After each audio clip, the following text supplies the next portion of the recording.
Bonsoir chers internautes, je suis heureux de vous retrouver et de partager avec vous ma passion pour les contes traditionnels surtout, ces vieilles histoires dont les origines sont méconnues, mais qui renferment de nombreuses leçons, une grande sagesse, quasi similaire à celle des religions dites révélées.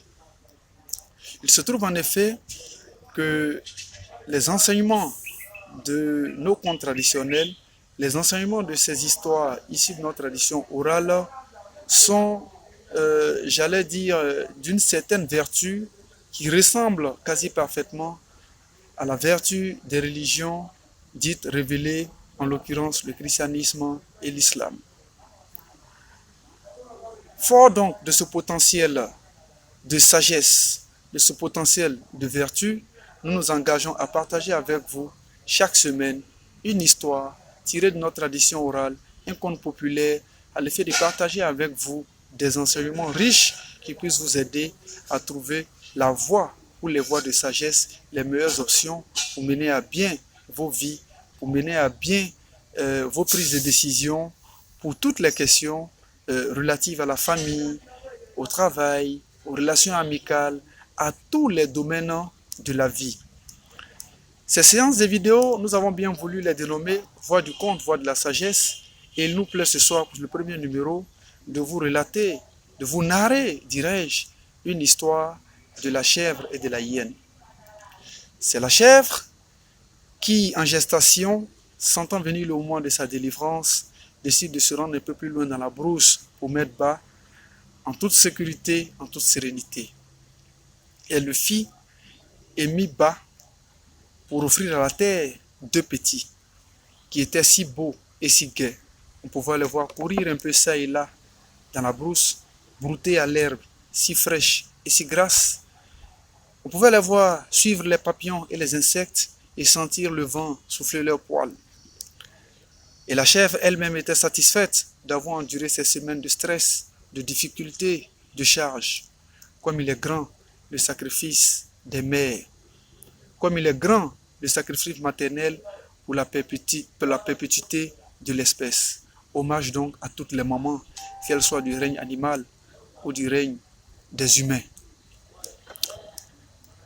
Cela dit, la chèvre sentit un certain doute à l'idée qu'un prédateur pourrait surgir à tout moment et la dévorer elle et ses petits.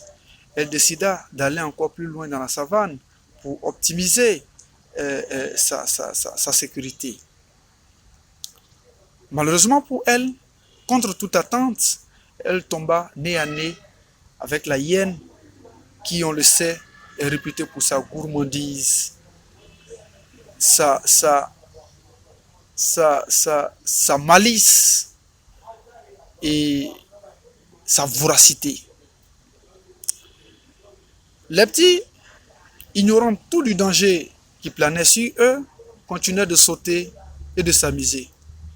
C'est donc à juste titre que le sage dit que le chevreau ou l'agneau ne sait rien de la hyène. Ce n'est pas de l'audace, c'est de l'ignorance. Sa mère pourtant sait ce que représente cet animal. Tentant de trouver une issue à cette situation difficile, la chèvre dit en balbutiant à la hyène: « Grand sœur, cela fait quelques jours que j'ai mis bas et je te cherchais justement afin que tu puisses choisir les noms pour mes petits. » La hyène fit semblant d'être intéressée par cette sollicitation de la chèvre.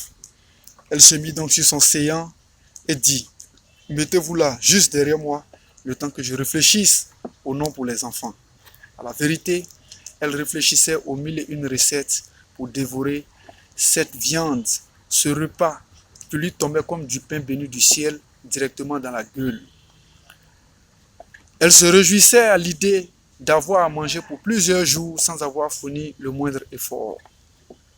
Et après ce temps de réflexion, elle dit, sans se retourner: « Donne-moi l'un des petits que je le baptise Mamoutou. » Aucune réponse. Elle reprit par deux fois la même phrase, sans réponse.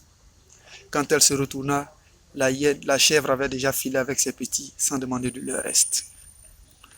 Cette déconvenue de la hyène nous enseigne, chers internautes, qu'il faut toujours faire face à ce qui nous intéresse sans jamais tourner le dos. Il faut poursuivre avec lucidité, courage et dignité tout ce qui nous intéresse réellement, que ce soit une personne, un objet ou un but. J'espère que vous avez apprécié et que vous saurez mettre en pratique cette leçon. Si vous avez aimé, recommandez-nous à vos amis. Le cas échéant, recommandez-nous à vos ennemis. À la semaine prochaine pour une autre séance vidéo de Voix du Conte et Voix de la Sagesse. Je vous remercie.